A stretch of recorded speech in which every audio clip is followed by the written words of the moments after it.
This is an example of how to build an activity diagram using Lucidchart. Now, before we start, you can see that I've shrunk this a little bit from the previous video. If we want to see the whole page, we can actually zoom in or zoom out, or zoom to width or zoom to page. And we can also change our page settings. So if you find that you're doing a diagram that would work better in landscape, you can actually change that around here. You can also change the page size there. So if you're setting it up to be inserted into another document, you might want to make it a smaller size. Anyway, we'll just leave that at the moment. Close that. Sorry, that one. And the other thing that you'll need to know is that you can export this. So File, Download As will download this as a PDF, a PNG, JPEG, etc., etc. So you can see that you can have multiple pages within one document, one Lucidchart document, and you can actually do a multiple page PDF, or you can just do one page, or just pick and choose what you want to do. Okay, so that's just sort of like as a starting point. But let's start building our activity diagram. Now, I thought what we could do is to build a fairly simple activity diagram, which would be something like look up customer details. Okay, this is something that's quite common in a lot of information systems. Now, the first thing that we're going to need is a swim lane part of the diagram to actually set this up. So the first thing we can do is to grab this swim lane. You can see that there's a few different types of swim lanes, but we're just going to grab this one, and I'm going to drag that across, and you can see that it's actually giving me some helpful hints on how to line it up halfway. I'm actually going to make this bigger, so sort of, yep, just make this a bit bigger, and I'm going to also make it longer, just so that I can see what I'm doing. And I'm then going to zoom in to width. Okay, so now I can see the top of the swim lane. Now you can see that from here, because the swim lane is actually selected, I can change the number of lanes. So if I had something that needed 3, I could do that as well, but I'm going to do 2 lanes. It will automatically set that up for me. Now, what we put in the pool is what this particular activity diagram is about. So in this case, it's about retrieving the customer details. And this particular one has just 2 parts of the, or 2 swim lanes, 2 parts of the 2 interacting agents. The first one of those will be the staff, and the other one will be the actual system. Now you'll always have either system over this side or a name of a subsystem, and you may have several lanes that are all different parts of the system that talk to back and forwards to one another, but you're always going to have over this side something to do with the system. Okay, now how we start is with a start. It's fairly straightforward. Okay, so I'm just going to stick the start there, and the first part I'm going to do is how am I going to retrieve the customer details. Now, normally we would talk to the staff members and ask them what they want to do to be able to retrieve the customer details. So they may put in enter the customer name, or they may put enter the customer ID. Okay, so let's put in an activity, and I'm going to say enter customer ID. Okay, do you have your customer ID there? Yes, type it in, and now they've got that. Okay, now that customer ID is then going to be sent to the system, and the system is going to return the customer details. Okay, you might think that that's pretty straightforward. Now you can see that when I put my mouse over one of these, they actually have some points here which will help us to join these together. So we start from where we want to come from and go to the one where we want to end. So again, oops, move that there. And so you can move them around.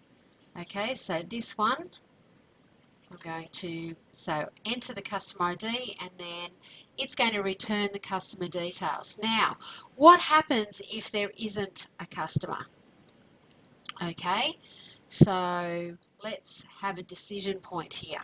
If there's a customer, that's all very good, but if there isn't a customer,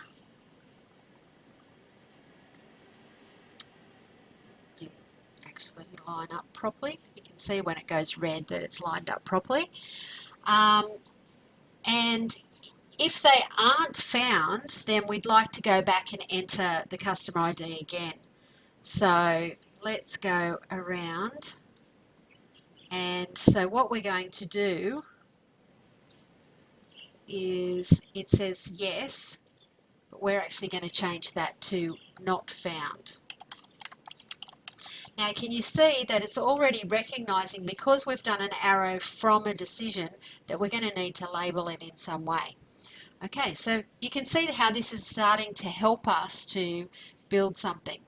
Okay, if the customer has been found, then what do the staff want to do? Well, they'll want to actually have a look at the details. So they're going to view the customer details. All very good.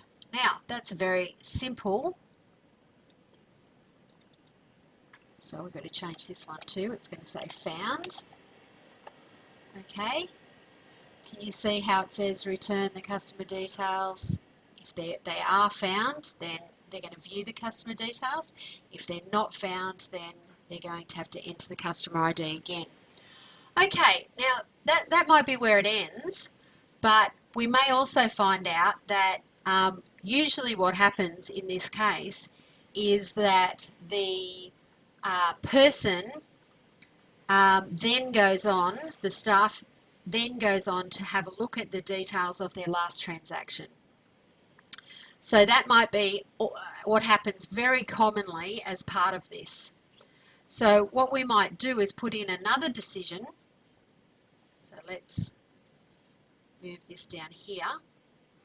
And then we have a end point down here somewhere. End. And are they done?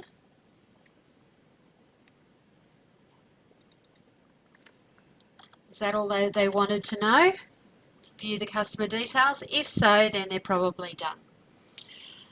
If they aren't done, what's going to happen? Well, they might want to select the last invoice number, which is shown on the screen.